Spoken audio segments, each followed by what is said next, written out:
I am Shahid, and this video is going to cover the insertion sort algorithm. Most of the video is dedicated to a detailed look at how insertion sort works, and then we will do a really brief BIGO analysis of the running time.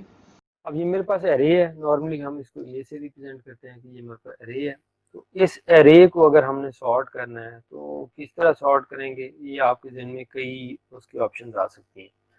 अब ये कह सकते हैं कि जी इसमें से सबसे बड़ा एलिमेंट स्कैन करें और उसको एंड पे प्लेस कर दें, फिर सेकंड को करें, फिर इस तरह से। तो अभी जो मैं आपसे डिस्कस करना चाह रहा हूँ वो एक ऐसा वे है कि मैं ये करता हूँ कि मैं ये लिस्ट जो मेरे पास जिसकी लेंथ n है, n मेरे पास यहाँ पे 1 2 3 4 5 6 है, इस 6 एलिमेंट की एरे को मैंने सॉर्ट करना है। तो मैं क्या करता हूँ, मैं इसकी ना दो पार्टीशन बना लेता हूँ। एक को मैं कह देता हूँ अनसॉर्टेड है और एक को मैं कहता हूँ ये सॉर्टेड है। क्या किया मैंने एरे की दो पार्टीशन बना दी। जो पहली पार्टीशन है उसमें सिर्फ एक एलिमेंट है और जो दूसरी पार्टीशन है उसमें रिमेनिंग एलिमेंट है। तो जो फर्स्ट पार्टीशन है उसमें एक एलिमेंट है, तो एक एलिमेंट आपको आइडिया ये है कि वो सॉर्टेड ही होता है। वो एक एलिमेंट में जो है वो आप उसको ये नहीं कहते कि ये सॉर्टेड है या नहीं है, वो एक ही होगा तो वो सॉर्टेड ही होगा। ये पहला काम क्या किया, हमने एक एल्गोरिदम हम सोच रहे हैं या एल्गोरिदम डिस्कस कर रहे हैं जिसमें हम क्या करते हैं कि एक एरे की दो पार्ट बना देते हैं। अगर आप इसको मैं थोड़ा सा आपके लिए मोर प्रेजेंटेबल बना सकूं कि ये जो एरिया सॉर्टेड है और बाकी वाला एरिया जो है वो अनसॉर्टेड है। तो अब क्या करते हैं कि ये जो एलिमेंट है, जो एलिमेंट अगर इंडेक्सेस देखें तो ये इंडेक्स 1 0 होगा, ये 1 होगा, 2 होगा, 3 4 5। तो करना क्या है, हमने करना ये है कि हमने जो रिमेनिंग एरे है इसको सॉर्ट करना है। और कैसे सॉर्ट करना है, अब अगर मैं ये 4 को पिक कर लूँ, यानी 4 को मैं कोई भी नंबर दे देता हूँ, ये 1 पे पड़ा हुआ है, तो 4 मैंने पहला एलिमेंट उठाया कहाँ से, ये जो एरे है जो अनसॉर्टेड है, और इस 4 को मैं किसी टेम्प वेरिएबल में स्टोर करा देता हूँ। ठीक है, जो अनसॉर्टेड एरे है उसका पहला एलिमेंट मैंने उठाया और उसको किसी टेम्प वेरिएबल में स्टोर करा दिया। अब टेम्प वेरिएबल में स्टोर कराने के बाद ये जो मेरे पास एलिमेंट है, ये वाला 4 वाला, इसको मैं अब यूज कर सकता हूँ। यानी ये आपके पास एक ब्लैंक स्पेस बन गई है। क्यों? क्योंकि मेरे पास ऑप्शन आ गई है कि मैंने इस वेरिएबल को किसी और स्टोरेज पे या वेरिएबल पे स्टोर करवा दिया। अभी तक मैंने क्या किया, मैं दोबारा से आपको शेयर कर देता हूँ। मैंने एक एरे ली जो अनसॉर्टेड है। ऑब्जेक्टिव क्या है कि ये सॉर्टेड एरे होनी चाहिए। उसके लिए मैंने इस एरे को दो हिस्सों में डिवाइड किया। एरे 1 में सिंगल एलिमेंट है, एरे 2 में n-1 एलिमेंट्स हैं, यानी रिमेनिंग सारे उसमें हैं। फिर मैंने जो अनसॉर्टेड एरे है जो कि राइट साइड पे है, इस पहला एलिमेंट पिक किया और उसको किसी टेम्प वेरिएबल में स्टोर करवा दिया। यहाँ तक समझ गए बात? अब जब मैंने टेम्प वेरिएबल स्टोर करा लिया तो मेरे पास एक एम्प्टी स्पेस बन रही है जो कि इंडेक्स 1 पे है। इस स्पेस को अब मैं यूज कर सकता हूँ उसकी सॉर्टिंग के लिए। तो हम क्या करते हैं कि हम इस एलिमेंट को पिक करते हैं और जो सॉर्टेड एरे है जो कि उसमें इस वक्त एक ही एलिमेंट है उससे कंपेयर करते हैं। यानी 4 को उठाया और सॉर्टेड एलिमेंट से, सॉर्टेड एरे के एक इकलौते एलिमेंट से कंपेयर करते हैं। तो ये 4 जो है वो 5 से स्मॉलर है या ग्रेटर है? स्मॉलर है। अब जब ये स्मॉलर होगा तो हम क्या करते हैं कि इस जो 4 है इसको यानी ये जो 5 है इसको यहाँ मूव कर देते हैं। क्या किया? 5 को मूव कर दिया। और जो टेम्प था, टेम्प पे पड़ा हुआ 4 है, इसको यहाँ पे प्लेस कर देते हैं। ठीक है, अब जो मेरे पास इस वक्त एरे बन रही है टोटल, वो कुछ इस तरह से उसकी पोजीशन हो गई है कि आपके पास एक एरे है जिसमें यहाँ पे 0 है,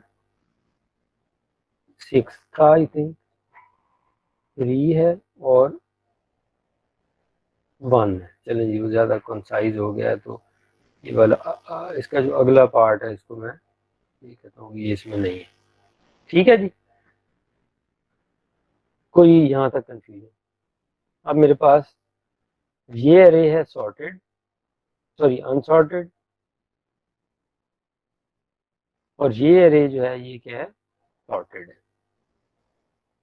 अब जो अनसॉर्टेड अरे है उसका फिर पहला एलिमेंट मैं उठाता हूँ और उसको टेम्प में स्टोर कराता हूँ।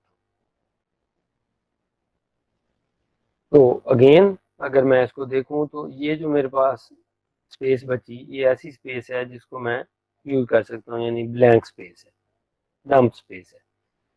तो ये करने के लिए अब ये कर लिया, तो अब क्या करते हैं कि जो टेम्प है इसको कंपेयर करते हैं 5 से, यूं रिवर्स में कंपैरिजन करते हैं, यानी इसके इंडेक्सेस जो हैं वो 0 और 1 है। तो मैंने 1 से कंपेयर किया, जो टेम्प की वैल्यू है वो 5 से क्या है, कम है। तो वही वाला काम करते हैं कि 5 को आगे मूव कर देते हैं। ठीक है, फिर ये वाला जो 0 है इसको हम फिर 4 से कंपेयर करते हैं। जब 4 से कंपेयर करेंगे तो अब देखेंगे कि ये 4 से स्मॉलर है या ग्रेटर है। तो 0 भी 4 से स्मॉलर है, तो 4 को भी आगे मूव कर देंगे। तो जो अब चूंकि इंडेक्स 1 पे 0 पे आ गया है, तो वहां पे हम इस 0 को प्लेस कर देंगे। जो दूसरी साइड है, दूसरी साइड पे अगर आप देखें तो हमारे पास अनसॉर्टेड अरे में अब 3 एलिमेंट्स रह गए, 6 है, 3 है और 1 है। ठीक है, तो हो ये रहा है कि हर आइट्रेशन में सॉर्टेड अरे का साइज इंक्रीज हो रहा है और जो अनसॉर्टेड अरे है उसका साइज डिक्रीज हो रहा है। तो अब क्या करते हैं, अब ये करते हैं कि जो पहला इंडेक्स है उसको टेम्प पे स्टोर करवा दें, फिर इसका कंपैरिजन करें। कंपैरिजन किसके साथ करेंगे वो आप, मैंने अभी बता दिया कि एक हम जो एलिमेंट है जब टेम्प में ले जाते हैं तो इसका मतलब होता है कि हमारे पास उसकी स्पेस अवेलेबल है। ठीक है, 6 वाली ये स्पेस मेरे पास अवेलेबल थी। तो अब मैं क्या करूँगा, मैं ये करूँगा कि मैं देखूँगा कि 6 जो है वो जो सॉर्टेड अरे है उसके लास्ट इंडेक्स से बड़ा है या छोटा है। तो ये क्या है जी, 6 से बड़ा है। बड़ा है जी, जब बड़ा है तो हम इसको, अगर इसका कोई मैंने वेरिएबल यूज किया हुआ है आई या जे, तो मैं उसके अगले इंडेक्स पे इसको प्लेस कर दूंगा। ठीक है ना, तो ये आप समझिएगा कि ये फर्स्ट टाइम ये मैंने किया है कि, सॉरी ये इसमें गलत हो गया, मेरे जहन में था कि मैं इसको थोड़ा डिफ्रेंशिएट करता हूँ। तो ये जो 6 है मैंने यहाँ पे प्लेस कर दिया और बाकी एलिमेंट उसके अनचेंज्ड है। अब अगर आप देखें तो रिमेनिंग एरे जो है उसमें आपके पास अनसॉर्टेड एरे में 2 एलिमेंट है, वही काम फिर करेंगे, टेम्प को 3 असाइन कर देंगे। अब 3 का कंपैरिजन करेंगे किसके साथ, ये जो एरिया है मेरे पास ये अवेलेबल हो जाएगा, यानी ये एक किस्म का डेटा मेरे पास सेव है टेम्प में। तो अब मैं क्या करता हूँ, मैं इसको एक फिर एक एरे बनाता हूँ जिसमें अब number of elements gradually increase हो रहे हैं। तो ये कुछ इस तरह से ये मेरे पास डेटा पार्टीशन बन गया, और जो 1 है वो मेरे पास ये सॉर्टेड है, अनसॉर्टेड है। तो अब क्या करते हैं, टेम्प वाले वेरिएबल को लास्ट इंडेक्स से कंपेयर करते हैं, 6 से कंपेयर करते हैं, जैसे 6 से कंपेयर, तो 3 इज स्मॉलर देन 6। तो हम इस के नतीजे में क्या करते थे, हम इस 6 पे पड़ी हुई वैल्यू को नेक्स्ट प्लेस पे मूव कर देते थे, तो ये 6 इधर आ जाएगा। अब ये 3 को उससे एक कम वाले एलिमेंट पे, यानी इधर से डिक्रीमेंट कर रहे हैं, तो वो जब 5 से कंपेयर किया तो 5 से भी 3 जो है वो स्मॉल है, तो इस 5 को भी इधर प्लेस कर देंगे। ऑब्वियसली आप वेरिएबल को भी चेंज करते जाएंगे। फिर आपने 4 से कंपेयर किया, 4 से भी ये स्मॉलर है, तो 4 भी जो है वो आपके पास यहाँ पे आ गया। ठीक है, अब फिर आप जब 0 से कंपेयर करेंगे तो 3 जो है वो 0 से बड़ा है, तो ये जो 3 है ये आपके पास यहाँ पे स्टोर हो जाएगा, और बाकी जो है वो आपके पास जो दोबारा वैल्यू है वो यहाँ पे 0 आ जाएगी। यहाँ तक समझ गए बात? आसान ही है, कोई इसमें मुश्किल चीज़ नहीं है। अब फिर मैं मेरे पास एक एलिमेंट बच गया, उसको मैं टेम्प 1 को असाइन कर दूंगा। उसको फिर आगे फर्दर कंटिन्यू करते हैं हम। टेम्प 1 से असाइन कर दिया, और 1 को क्या करते हैं कि उसी तरह से पहले इससे कंपेयर करेंगे। तो अब हमारे पास जो एरे टोटल बनने जा रही है वो उतनी ही लेंथ की बनने जा रही है जितनी लेंथ की एरे हमारे पास शुरू में थी, लेकिन वो अनसॉर्टेड थी। तो 1 6 से कंपेयर किया, 6 मूव कर जाएगा। 1 5 से कंपेयर किया, 5 भी मूव कर जाएगा। 1 4 से कंपेयर किया, 4 भी मूव कर जाएगा। 1 3 से कंपेयर किया, 3 भी मूव कर जाएगा। 1 0 से कंपेयर किया तो 0 मूव नहीं करेगा। जब ये मूव नहीं करेगा तो 1 जो है वो उस जगह पे प्लेस हो जाएगा। तो ये इस दफ़ा यहाँ पे 1 आ जाएगा, और फिर 0 का 0 आ जाएगा। तो अब जब ये स्टॉप होगा एल्गोरिदम, तो हमारे पास जो ए था ये अब सॉर्टेड होगा, और ये जो था यहाँ पे ये अनसॉर्टेड था। तो ये एक एल्गोरिदम है, ठीक है। ये एल्गोरिदम का मैंने तरीका आपको बता दिया है कि हमने क्या किया। एक एरे ली, उस एरे में उसको दो पार्टीशन में डिवाइड कर दिया। दो पार्टीशन ऐसे ही की कि सिर्फ पहला एलिमेंट जो है वो लेफ्ट मोस्ट साइड वाला उसको स्पेयर कर लिया, और बाकी वाले को चला दिया। तो फिर एक एक एलिमेंट जो अनसॉर्टेड एरे है उसका उठाते गए और उसको मूव करते गए। तो इसमें कुछ चीज़ें आप अगर नोट करें, तो एक तो आपको कोई एक्स्ट्रा रैम की ज़रूरत नहीं पड़ी इसको सॉर्ट करने के लिए। कोई हमें एक्स्ट्रा रैम की जरूरत नहीं पड़ी। एक सिर्फ लोकेशन है जिसपे एक वेरिएबल स्टोर कराते जा रहे हैं, और उसी एरे के अंदर रहते हुए जो एलिमेंट्स हैं वो स्वैप करते जा रहे हैं। तो इन प्लेस एक किस्म की सॉर्टिंग हो गई है। बाज़ बार ऐसा होता है कि आपको इस एरे के एलिमेंट्स को दूसरी जगह मूव करना पड़ता है, फिर सॉर्ट करके वापस लाना पड़ता है। तो ऐसा नहीं। तो अब ये जो काम हुआ है ना, इसमें अगर आप इसको थोड़ा थोड़ा सा इसको केयरफुली या उसके साथ अगर समझें, तो इसमें ना दो लूप्स चल रहे हैं। एक लूप चल रहा है जो कि जिसको मैं कहूँगा कि ये मेरे पास इसका आउटर लूप है, जो जितने नंबर ऑफ एलिमेंट्स हैं उतनी दफ़ा चला, यानी बड़ी अरे के ऊपर चल रहा है। और दूसरा एक लूप है जो आप हर दफ़ा वो इसके ऊपर चलाते हैं स्कैनिंग के लिए। इसी तरह से नेक्स्ट पे चलाएंगे। तो इसका मतलब ये है कि जो सॉर्टिंग वाला एल्गोरिदम है, ये दो लूप्स जिसको आप नेस्टेड लूप कहते हैं उसके जरिए काम कर रहे हैं। ये आपके पास एक इनर लूप है, ये अगेन इनर लूप है, ये भी इनर लूप है। हाँ, जो इनर लूप है उसके चलने की जो क्वांटिटी है, वो काउंट है, वो हर दफा इंक्रीज या डिक्रीज हो रहा है, ठीक है।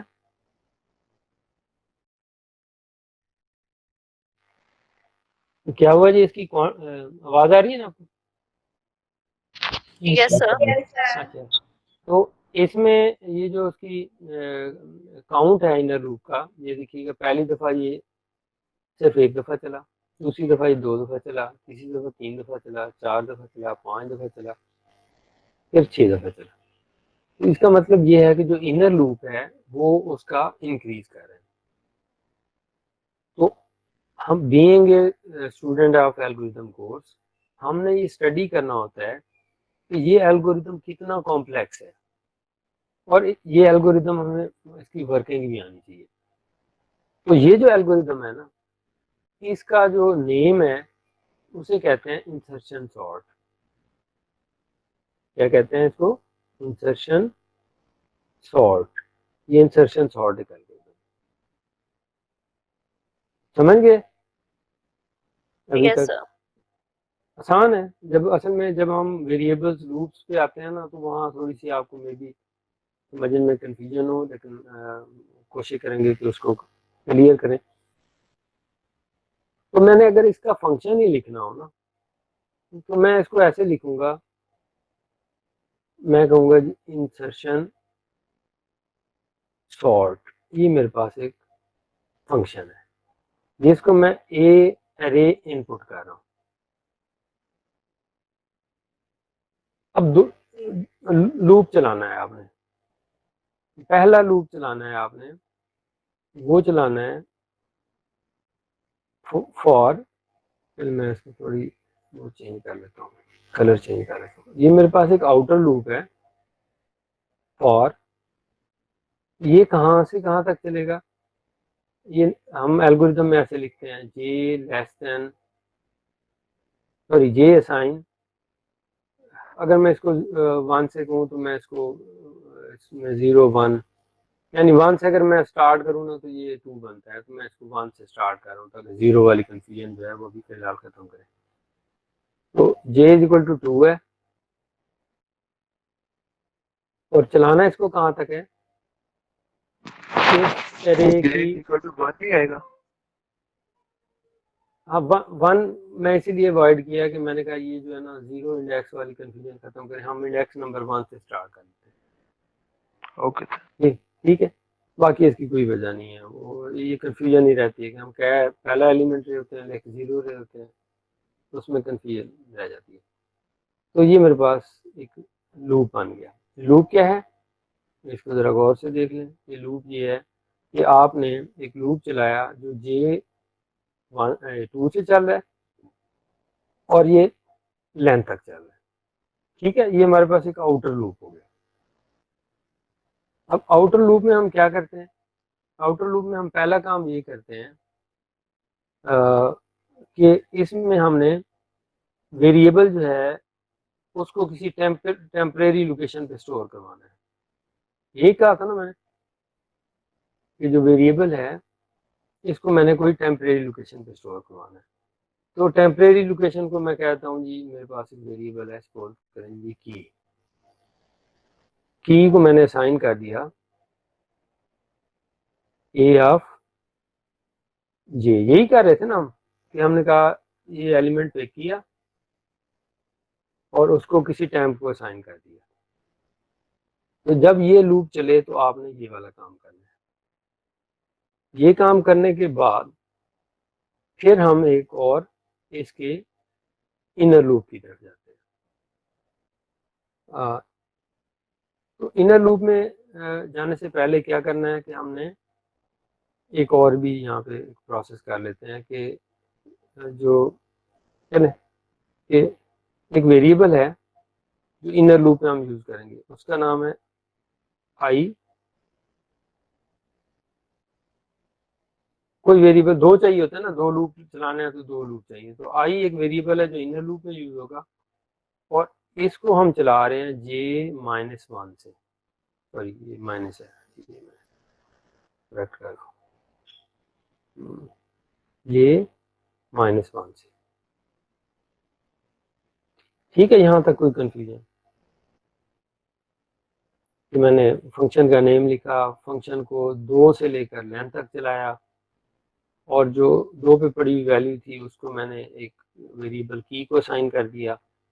देन एक वेरिएबल आई लिया, और आई को मैंने जहाँ से जे शुरू किया था वो से पीछे ले गया। तो वो आप अगर ये बात इधर ध्यान में रखें तो ये मैंने जहाँ से पार्टीशन की थी ना अरे की, ये तो ये वाली पार्टीशन मैं यहाँ पे यूज कर रहा हूँ। अब एक इनर फॉर लूप लगाते हैं, फॉर लूप या वाइल लूप जो भी आप यूज करें, वाइल लगा लेता हूँ नॉर्मली, वाइल। चूंकि ये डिक्रीमेंट कर रहे हैं तो आई तब तक चले जब आई 0 से बड़ा है, वो 1 पे रुकना है उसने। एंड एंड जो है वो हम ये लिख लेते हैं, एंड का मतलब क्या है, कंपाउंड स्टेटमेंट है। और अरे का जो ith लोकेशन है वो ग्रेटर देन की है, यानी अगर ग्रेटर देन की है तो हमने क्या करना है, उसको आगे मूव करना है। दोबारा से बता देता हूँ, आई हमने जे से पहले तक रखा, जे की जो बाउंड्री थी जे से -1 कर दिया। तो अब क्या करते हैं कि अब इसको यहाँ पे एक इसकी डू स्टेटमेंट लिखते हैं कि इसने क्या करना है। इसने एक्चुअली करना ये है कि अगर ये कंडीशन ट्रू होगी जो मैंने अंडरलाइन की है, अगर ये कंडीशन ट्रू होगी तो फिर हमने क्या करना है, फिर हमने ए ऑफ आई को उससे अगले इंडेक्स पे मूव करना है। यानी ए ऑफ आई पे पड़ी हुई वैल्यू को, देखे ना, जब भी हम ये कंडीशन ट्रू होती थी तो हम उस वैल्यू को अगली लोकेशन के ऊपर मूव कर देते थे, यही कर रहे थे ना। तो अगली लोकेशन पे मूव करने का तरीका ये है कि ए ऑफ आई की वैल्यू को ए ऑफ आई प्लस 1 पे मूव कर दें। ठीक है, ये 5 6 जो इधर आ गया। और फिर अगला काम क्या करते हैं, हम अगला काम ये करते हैं कि आई जो है उसको असाइन कर देते हैं i-1, यानी डिक्रीमेंट कर दिया जैसे आप फॉर लूप में कर। अब ये चलता रहेगा जब तक 0 से ऊपर होगा। फिर जब ये लूप ब्रेक करेगा, तो ये जब लूप ब्रेक करेगा तो इस लूप से बाहर निकलने से पहले आपने वो जो लोकेशन आपके पास बची हुई होगी वो है i+1, उसके ऊपर आपने वो जो की है उसको स्टोर करवा देना। अब जब ये कंडीशन यहाँ से इधर तक आएगी, इसी तरह से जो ये लूप है ये यहाँ से इधर ऐसे चलता रहेगा। तो जब ये लूप कंप्लीट होगा तो उसके रिजल्ट में जो ए है उसकी वैल्यू क्या हो चुकी होगी, वो शॉर्ट हो चुकी होगी। तो इसको अगर आप देखें तो ये आपके पास एल्गोरिथम जो है इसका नाम क्या है, इंसर्शन सॉर्ट है। और इसमें नंबर ऑफ ऑपरेशंस नियरली कितने हो रहे हैं कि पहला लूप जो है वो 1 निकाल के ये एन तक चल रहा है, ये क्या चल रहा है, एन तक चल रहा है। अंदर वाला लूप भी, फिर आपको अगर सपोज करें जी सारे एलिमेंट सॉर्ट करने हैं तो एन इंटू एन टाइम चलेगा। तो इसकी जो कॉम्प्लेक्सिटी होगी अगर हम इसमें देखें तो दोनों फैक्टर्स में से जो बड़ा फैक्टर है वो एन इंटू एन है। तो इसका जो भीगो होगा, जिसको हम भीगो नोटेशन भी कहते हैं, तो इसका जो भीगो होगा वर्स्ट केस में वो एन स्क्वायर होगा। इसका वर्स्ट केस क्या हो सकता है, अगर मैं इसको दूसरी बात करूं, इसका वर्स्ट केस क्या हो सकता है। वर्स्ट केस इसका ये है कि तमाम के तमाम एलिमेंट्स जो हैं वो रिवर्स ऑर्डर में पड़े हुए हैं। इसका जो वर्स्ट केस है वो क्या चीज़ है, मैं आपको एक इसकी वर्स्ट केस की एक एग्जांपल लेके देता हूँ कि इसका वर्स्ट केस ये है, किसी ने कोई मैसेज दिया है नहीं, इसका वर्स्ट केस ये है कि मेरे पास ये कुछ एलिमेंट्स हैं अरे में और ये रिवर्स ऑर्डर में है, 6 है, 5 है, 4, 3, 2, 1 और 0। अब इस केस में देखें कि जिधर भी आप अरे को पार्टीशन करेंगे वो जब भी उसको चलाएगा तो इस 6 को पहले स्वैप करेगा, 5 को पीछे लगाएगा, फिर 4 आएगा तो 6 को भी स्वैप करेगा, 5 को भी स्वैप करेगा, 4 पीछे लगाएगा, फिर 3, फिर 2, फिर, यानी अंदर वाला लूप भी मैक्सिमम टाइम चलेगा। ठीक है बात,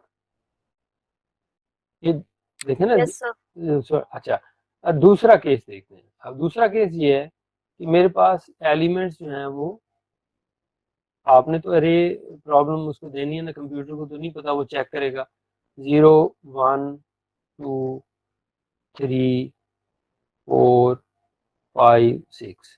ठीक है, ये है। तो अब अगर इस केस में देखें आप, तो इसमें ये आउटर लूप चलेगा लेकिन इनर लूप बगैर चलाए वो एक एक, इनर लूप हमेशा जो है वो 1 टाइम चलता रहेगा, ये n टाइम चलेगा और इनर लूप जो है वो 1 टाइम चलेगा। तो जो इसकी बेस्ट केस कॉम्प्लेक्सिटी है इसकी जो बेस्ट केस कॉम्प्लेक्सिटी है वो क्या होगी, कोई आप में से अगर बता देगा तो मैं समझूंगा कि उसको बात समझ आ गई। क्या होगी जी, सोचें। देखें, ऊपर वाला लूप इधर 0 1 2 3 4 लेंथ तक चलेगा। अंदर वाला लूप जो है वो सिर्फ क्या करता आएगा कि वो 1 को इस एरे से उठा के इधर रखता आएगा, 2 को उठाएगा इधर रख देगा, 3 को उठाएगा, यानी वो हमें एक काम एडिशनल होगा कि ये 1 पहले टैम्प में जाएगा, फिर 1 वापस अपनी जगह पे आ गया, 2 टैम्प पे जाएगा, 2 वापस आ जाएगा, 3 टैम्प पे जाएगा, 3 वापस आ जाएगा। तो अंदर जो है टास्क वो सिर्फ एक ही परफॉर्म होगा, हमेशा एक ही परफॉर्म होगा। तो बेस्ट केस इसकी कॉम्प्लेक्सिटी जो है वो 1 बनती है। क्या हुआ जी, इसकी बेस्ट केस कॉम्प्लेक्सिटी 1 बनी। 1। हाँ जी, sorry sorry sorry sorry sorry, आपको भी नहीं समझ आई और मैं खुद भी गलत बता गया हूँ। तो इसकी क्या बनेगी, कोई और करेक्ट कर दे। इसकी n बनेगी, क्योंकि ऊपर वाला लूप n टाइम चल रहा है और इनर लूप जो है 1 टाइम चल रहा है। तो इसकी कॉम्प्लेक्सिटी जो है वो बेस्ट केस में n होगी, फर्स्ट केस में कितनी होगी, n स्क्वायर होगी। तो ये जो एल्गोरिदम है इसे क्या कहते हैं, इंसर्शन सॉर्ट। इसको थोड़ा बहुत आप समझें कि चेंजेस के साथ आप इसको लिख सकते हैं। आप इसको फॉर की जगह वाइल लूप लगा सकते हैं, कुछ की जगह टेम्प यूज कर सकते हैं, जे की जगह वेरिएबल चेंज कर सकते हैं। लेकिन इसका जो वे आउट है वो यही है कि आपने 2 लूप लगाने हैं। इनर लूप में आप रिवर्स चला रहे हैं, जे जीरो जे जो है वो सॉरी जो इनर लूप का आई है उसको आप कम करते जा रहे हैं, और जो ऊपर वाला लूप है उसका जे इंक्रीज करते जा रहे हैं। तो स्टार्ट हमने किया तो पार्टीशन करके, पार्टीशन एक लॉजिकल पार्टीशन है, यानी कि सेपरेट अरेज नहीं बना रहे, एक अरे के अंदर ही आपने उसको स्प्लिट कर दिया। सर जी सर इधर जो आई लिया है वो अनसॉर्टेड है और जे सॉर्टेड अरेज को लिया है नंबर्स को। आई जो है ना ये उस लूप उस अरे पे चलता है जो हम सॉर्ट करते जा रहे हैं साथ साथ। जो भी अनसॉर्टेड है और उसे हमने सॉर्ट करना है, आई वो है।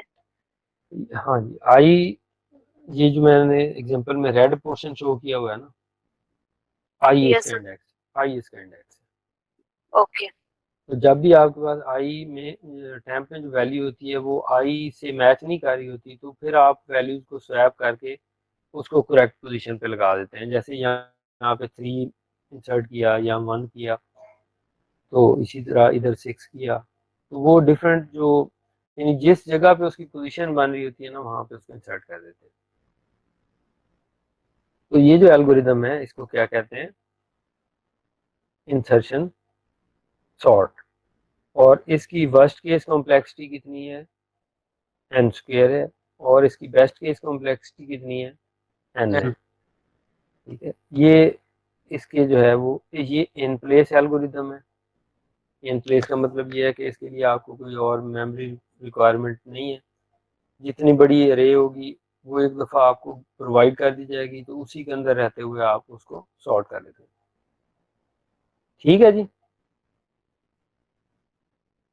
तो ये एल्गोरिदम है, इसकी कुछ स्लाइड्स हैं, ये स्लाइड्स में भी यही कुछ गिवन है, मैंने पहले बता दिया आपको। अब मैं थोड़ा सा आपको स्लाइड से लेके चलने की कोशिश करता हूँ।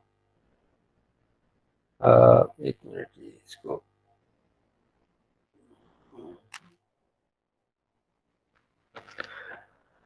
इंसर्शन सॉर्ट जो है वो आपके पास एक अनसॉर्टेड सीक्वेंस होती है नंबर्स की, और उसकी जो रीऑर्डरिंग करने हैं आपने वैसे करनी है कि जी जो A1 हो वो less than equal to A2 हो, A2 less than equal to A3 हो, और up to AN।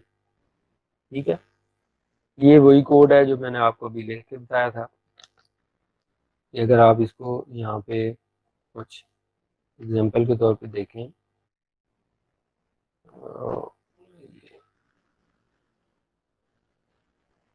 n length होगी रे की।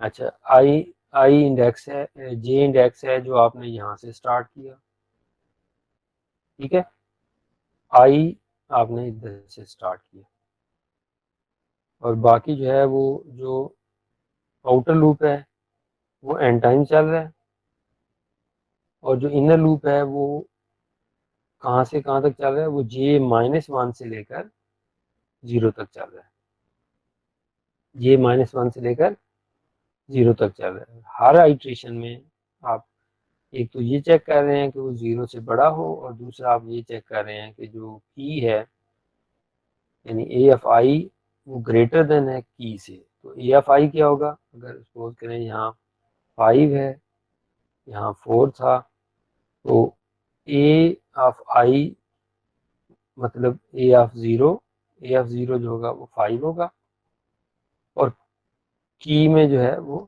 4 होगा। अब अगर ये बात ऐसे ही है तो फिर आपने ये वाला काम कर देना है कि ए आई से ए आई प्लस 1 पे कर देना, यानी ए आई को 0 से 1 पे मूव कर देना, और फिर आपने आई को भी इंक्रीमेंट कर लेना।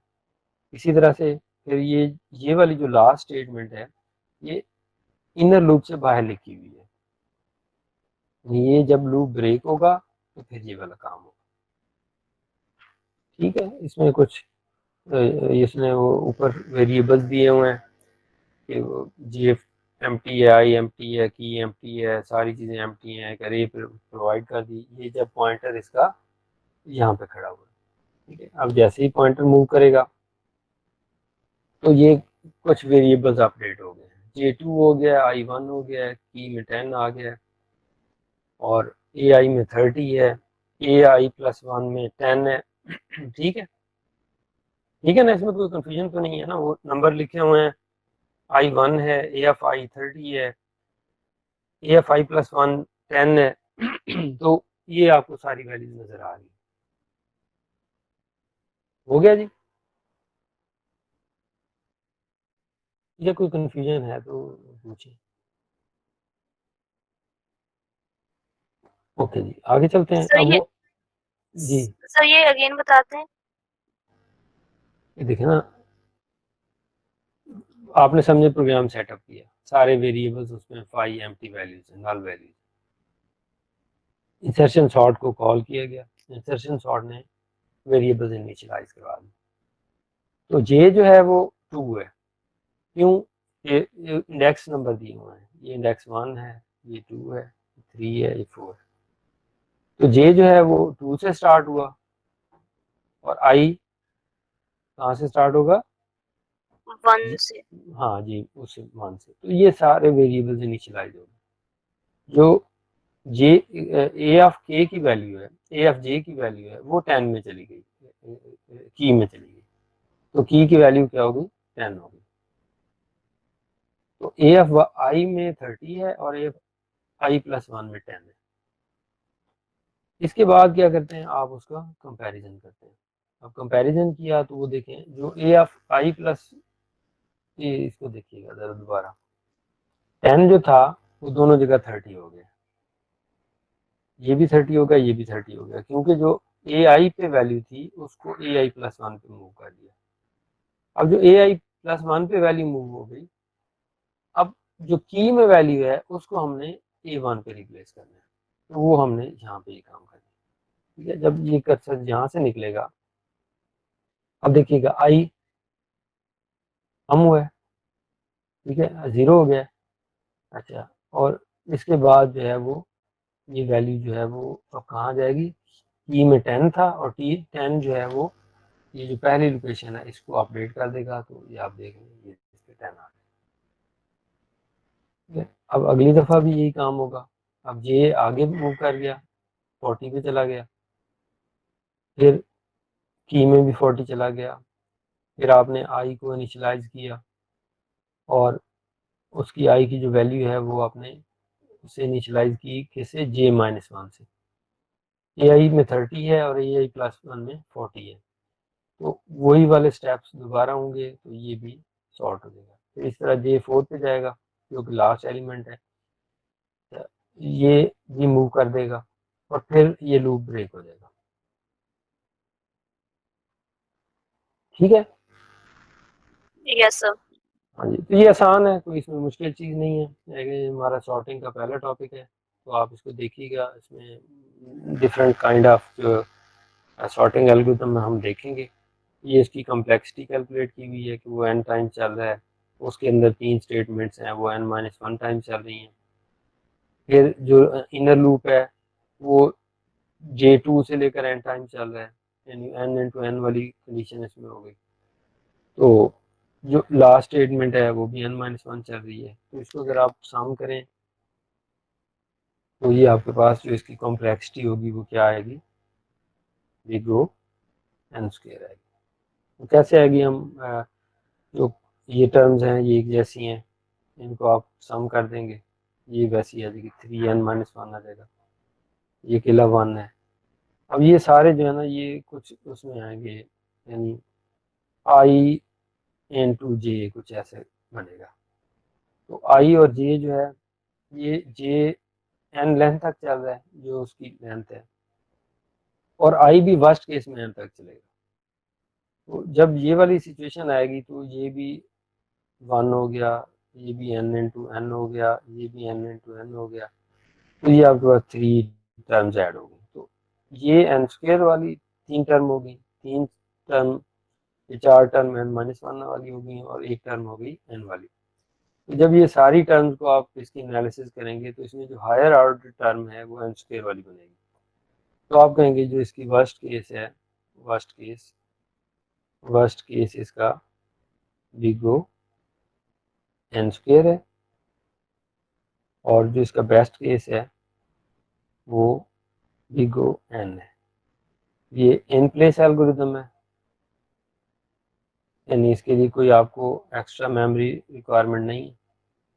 और बाकी जो है वो इसमें कोई चीज़ आपके जहन में अगर आ रही है तो आप उसको देखिएगा, मुझे फिर